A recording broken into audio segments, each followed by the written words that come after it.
पश्चिम Asia में फिर उठने वाली है बारूद की आंधी।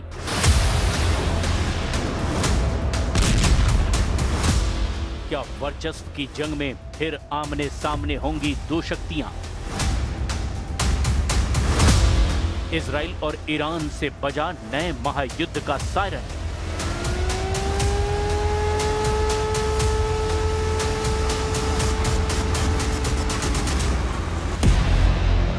ये सिर्फ दस्तावेजों और अखबारों में सिमटी खबर नहीं, बल्कि एक ऐसा ट्रिगर है जिसके दबते ही पश्चिम एशिया एक बार फिर महायुद्ध की आग में झुलस सकता है।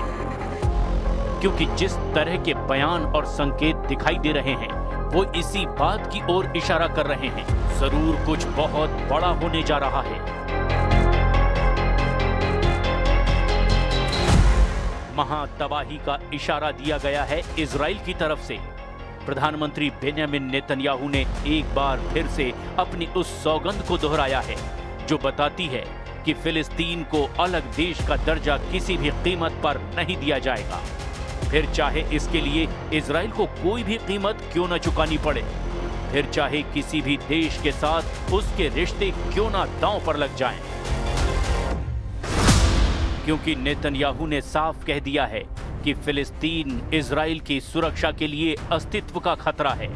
उनके शब्दों में, किसी भी परिस्थिति में, किसी भी सौदे में, किसी भी दबाव में फिलिस्तीन राष्ट्र नहीं बनेगा। यही वो लाइन है जिसने पूरे पश्चिम एशिया में भूचाल ला दिया है। क्योंकि इस बयान ने सिर्फ फिलिस्तीन की उम्मीदें नहीं कुचली, बल्कि सऊदी अरब के साथ रिश्तों को भी सीधे तौर पर टकराव के मोड़ पर खड़ा कर दिया है। सऊदी अरब ने साफ शर्त रखी है, सामान्यीकरण तभी होगा जब फिलिस्तीन राज्य का रास्ता दिया जाएगा। लेकिन इजराइल कह रहा है कि मौका मिले या रिश्ते टूट जाएं, लेकिन फिलिस्तीन नहीं बनेगा। इससे अंदाजा लगाया जा सकता है कि आने वाले दिनों में टकराव सिर्फ जमीन पर नहीं, कूटनीति के आसमान पर भी बढ़ने वाला है। सऊदी अरब ने हाल ही में साफ कर दिया था कि अब्राहम अकॉर्ड में शामिल होने की उसकी इच्छा तभी पूरी होगी जब फिलिस्तीन को एक विश्वसनीय और वास्तविक राज्य बनने का रास्ता दिया जाएगा। एक ऐसा रास्ता जिसे सऊदी क्राउन प्रिंस मोहम्मद बिन सलमान ने वॉशिंगटन में अमेरिकी राष्ट्रपति डोनाल्ड ट्रंप से मुलाकात के दौरान खुलकर दोहरा दिया था। लेकिन दूसरी तरफ इजराइल उस शर्त को साफ साफ ठुकरा रहा है। अपने इंटरव्यू में नेतन्याहू ने यह भी कहा कि गाजा युद्ध ने सऊदी के साथ बातचीत की रफ्तार धीमी कर दी थी, लेकिन अब जब युद्ध शांत पड़ रहा है तो परिस्थितियां फिर से पक सकती हैं। लेकिन वो परिस्थितियां तभी आगे बढ़ेंगी जब दोनों पक्षों के लिए फायदे हों और जब इजराइल की सुरक्षा से कोई समझौता ना हो। इस बीच नेतन्याहू ने गाजा पर एक और बड़ा संकेत दिया है। उन्होंने कहा कि मिस्र गाजा बॉर्डर के रफा क्रॉसिंग को इजराइल तभी दोबारा खोलेगा जब हमास के कब्जे में बचे 3 मृतक बंधकों के शव वापस मिल जाएंगे, और ये प्रक्रिया बहुत करीब है। उन्होंने पहली बार ये भी कहा कि वो चाहते हैं कि मिस्र उन गाजा वासियों को बाहर निकलने दे जो मिस्र जाना चाहते हैं, क्योंकि आज तक ये इजाजत नहीं दी गई है। और अमेरिका की 20 पॉइंट प्लान में ये भी सिद्धांत शामिल है कि जो गाजा छोड़ना चाहें उसे छोड़ने दिया जाए।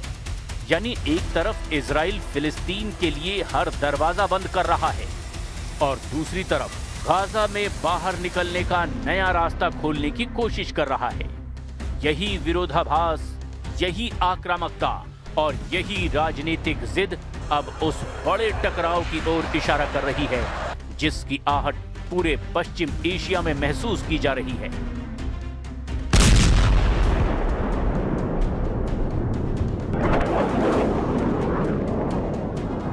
लेकिन तस्वीर यहीं खत्म नहीं होती। असली बारूद तो इसके आगे छिपा है, क्योंकि जैसे ही रफा क्रॉसिंग खोलने की बात सामने आई, मिस्र और फिलिस्तीनी अथॉरिटी तुरंत इस मुद्दे पर आमने सामने खड़े हो गए। काहिरा में मौजूद फिलिस्तीनी अथॉरिटी का दूतावास लंबे समय से दबाव बना रहा है कि रफा को खोला जाए ताकि मिस्र में फंसे हजारों फिलिस्तीनी अपने घर, अपनी धरती गाजा लौट सकें। लेकिन मिस्र की अपनी एक अलग रेड लाइन है। उसका साफ कहना है, गाजा वासियों को मिस्र में शिफ्ट करने की किसी भी कोशिश को वो जनसंख्या विस्थापन मानेगा और ये मिस्र के लिए एक रेड लाइन है जिसे कोई भी पार नहीं कर सकता। यानी इजराइल जिस कदम को मानवीय रास्ता बता रहा है, मिस्र उसे अपनी राष्ट्रीय सुरक्षा और भू राजनीतिक स्थिरता के खिलाफ एक छिपी हुई चाल मान रहा है। यही शक, यही अविश्वास पश्चिम एशिया की आग को और भड़काने वाला ईंधन बन चुका है। लेकिन नेतन्याहू का ध्यान सिर्फ गाजा पर नहीं है। वो अपनी रणनीति पूरे लेवांत, सीरिया, तुर्की और ईरान तक फैलाकर देख रहे हैं। कुछ ही घंटे पहले वो दक्षिण सीरिया में बने आईडीएफ नियंत्रित बफर जोन के एक आर्म्ड आउटपोस्ट का दौरा कर चुके हैं और वहीं से उन्होंने दुनिया को एक और संकेत दिया। संकेत ये कि इजराइल का अगला फ्रंट सीरिया भी हो सकता है। उन्होंने साफ कहा कि दमिश्क के साथ एक सुरक्षा समझौता उनकी पसंद है, लेकिन सीमा सुरक्षा और सीरिया के अंदर रूस समुदाय की रक्षा पर इजराइल किसी भी तरह का समझौता नहीं करेगा। ये सीधा संदेश है कि अगर सीरिया में ईरान समर्थित मिलिशिया सक्रिय हुई या फिर सीरिया के सीमा के पास कोई जोखिम पैदा किया गया तो इजराइल किसी भी कीमत पर कार्रवाई तो करेगा ही। אנחנו מייחסים חשיבות עצומה ליכולת שלנו, גם ההגנתית וגם ההתקפית כאן, שמירה על בעלי בריתנו הדרוזים, ועיקר שמירה על מדינת ישראל ועל גבולה הצפוני אל מול גולן. זו משימה שיכולה להתפתח כל רגע, אבל אנחנו סומכים עליכם. ואנחנו מאוד, ואני מאוד מאוד מעריך את לא רק את מה שאתם עושים, אלא גם את העובדה שהמשפחות שלכם מתגייסות לזה. אני רוצה להעביר לכם תודה, לא רק מממשלת ישראל, אלא גם מאזרחי ישראל, ממדינת ישראל. תודה רבה לכם. इस दौरान जब उनसे पूछा गया कि क्या सीरिया के राष्ट्रपति अल-शरा इस समझौते को लेकर गंभीर हैं, तो नेतन्याहू सिर्फ मुस्कुराए और बोले, कई शर्तें हैं जिन पर बात करना ठीक नहीं। उनका ये जवाब दिखा रहा है कि बैक चैनल में बहुत कुछ चल रहा है, कुछ ऐसा जो सीरिया, इजराइल और अमेरिका के बीच एक नया तनाव क्षेत्र बन सकता है। लेकिन उतना ही विस्फोटक है तुर्की वाला मोर्चा। एक समय इजराइल का रणनीतिक सहयोगी रहा तुर्की, गाजा युद्ध के बाद अब सीधे सीधे विपक्षी मोड में खड़ा है। राष्ट्रपति रेसेप तैयब एर्दोआन खुलकर हमास की तारीफ कर चुके हैं और इजराइल को नरसंहार करने वाला तक कह चुके हैं। और यही कारण है कि दोनों देशों के बीच रिश्ते फिर से जमीन पर गिर पड़े हैं। नेतन्याहू ने साफ धमकी दी कि तुर्की अगर दक्षिणी सीरिया में सीमा के नजदीक घुसने की कोशिश करेगा तो उसे रोक दिया जाएगा। उन्होंने कहा कि तुर्की T4 एयरबेस पर भी पैर जमाने की कोशिश में था, लेकिन इजराइल ने समय रहते एयर स्ट्राइक करके उसका रास्ता रोक दिया। ये वही संदेश है जो पूरे क्षेत्र को सुनना था। यानी चाहे कोई भी हो, तुर्की हो, सीरिया हो या ईरान, इजराइल अपनी सुरक्षा पर किसी की छाया भी नहीं पड़ने देगा।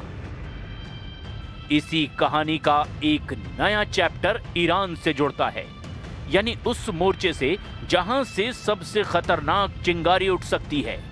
जून में इजराइल के साथ 12 दिनों की भीषण जंग में अपने परमाणु ढांचे पर भारी तबाही झेलने के बाद ईरान एक बार फिर उसी आक्रामक तेवर में लौट आया है जिसने पूरी दुनिया को डरा दिया है।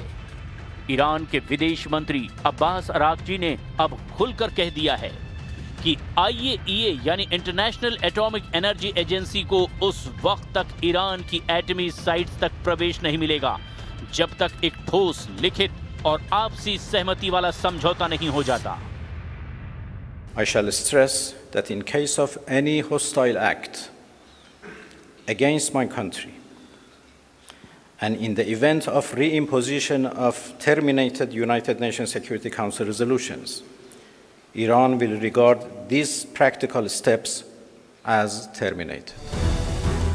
और यहीं से तस्वीर और ज्यादा विस्फोटक हो जाती है, क्योंकि जैसे ही ब्रिटेन, फ्रांस और जर्मनी ने पुराने न्यूक्लियर डील वाले यूएन प्रतिबंधों को दोबारा लागू किया।